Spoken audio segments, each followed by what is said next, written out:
decision maker is not a person. The decision maker is an organ. What was just an idea became a field. Today this field is called neuromarketing. And now I should warn you, this thing is a little tough to study. We have to understand, biologically speaking, how those decisions are actually triggered. So how can we begin to investigate the cognitive/affective process? The only way to really add to all this information is to actually see what goes on in people's heads. Now, at this point, many of you are thinking, well, wait a second, Christophe. I don't think we can use an fMRI. I don't know how much it's costing, but it sounds like it's pretty complicated.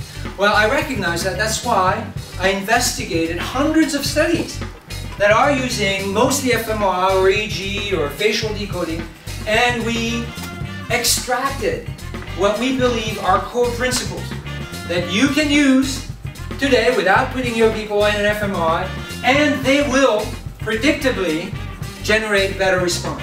Now the back of the brain is visual. Yes, visual meaning that you find the visual processing center in the back of the brain. That's why it's called the visual cortex. It's the occipital lobe, but it's also known as the visual cortex. So you have 30 different layers. There are columns of neurons that are responsible for processing and decoding visual information.